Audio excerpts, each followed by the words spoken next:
Well, good afternoon, Christian Fellowship Church. It is Thursday afternoon, April the 9th, and this is one of the rhythms that we have been in as we have been meeting as a church virtually now for many weeks, and that is that on Thursday afternoon, I just kind of come into your life, whether it's through your iPad, your phone, whether it's on your TV, YouTube, Facebook, Instagram, whatever it is that you might be watching on right now. I come into your life and I tell you a little bit about what's happening here at the church, as well as some things that you could pray for, and just how God has been working through the people of Christian Fellowship, even as this time has been different. And so the first thing I want to tell you is this, as we continue to follow Executive Order 55, given from Governor Northam, that we are not going to be gathering together in person at least until June 10th. We continue to pray that that is going to change and be lifted earlier, but we are following those guidelines. And that means that for us, when we meet, we'll probably meet this way for a good amount of time, via video. But just because we're not meeting in person, it doesn't mean that the church is not doing some amazing stuff. In fact, I've got an email right here that I asked Pastor Mike Trivett to send me, just reminding me and reminding us of some of the things that we as the church, because we're not a building, we're a people, have been involved in during this time of crisis and helping our neighbors. Here's some things. We're continuing to assemble hygiene kits. We've already done about 300 of them.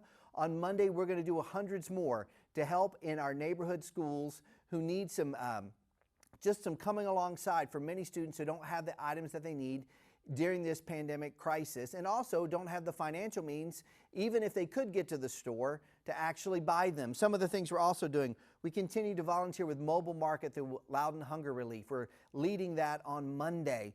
We're having people who are not able to actually get out and help other people pray for people who need help. And in fact, if you would like to be a part of that team, just let us know here at church. You can email me at brianb@cfcwire.org, and I'll make sure that gets to the right person.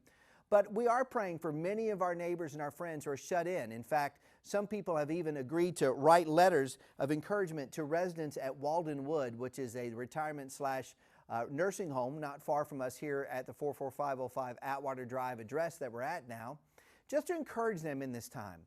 One particular thing I am excited though is that we're partnering with several other groups of people, Reston Bible Church being one of them, to provide 20,000 different masks to the needs here in Loudoun County. As you know, personal protective equipment has been in short supply. And so we, as a part of this church body that is local here in Loudoun, not just right here at Atwater, but the Big C Church, we're going to be involved with Reston and other churches in helping make that need. I just want to tell you, I continue to be excited and proud to be part of this church and to be called your pastor.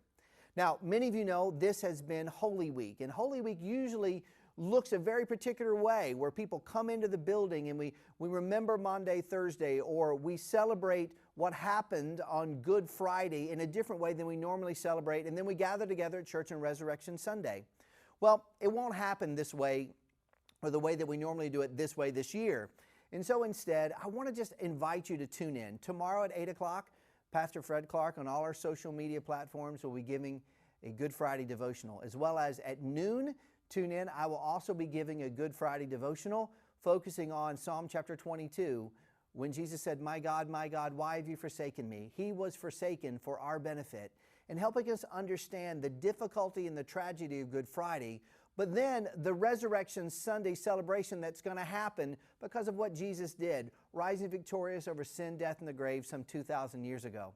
And so I know that many of you are going to be watching us on Easter. We're going to show it at 10 o'clock, and then you can do it on demand anytime after that. But tune in at 10, right there from your couch or from your kitchen table. I know some of you are still going to be wearing your Easter best. Do that. And if you do that, would you send us a picture here at Christian Fellowship Church, or just put it on whatever social media platform you have, and then tag us. You can do #CFC Wired, or you can just do @Christian Fellowship Church, and we'll get that information, and we want to be able to celebrate together.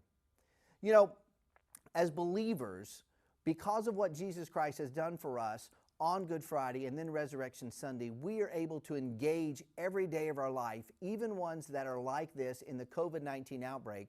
We're able to engage every single one of them with a sense of hope because of Jesus. And so my prayer for you is right now is that you are sensing and realizing the sense of hope that you have through Jesus Christ. And then you're going out this week in whatever way that you can go out, whether it's just virtually, whether it's on your front porch talking to another neighbor across to another porch, or whether you're stepping out and you're taking a walk in your neighborhood and waving, that as you go out, You're living from the hope of Jesus Christ.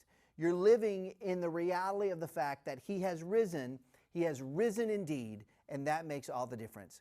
Go in His grace today, and I look forward to seeing you on Friday and on Sunday.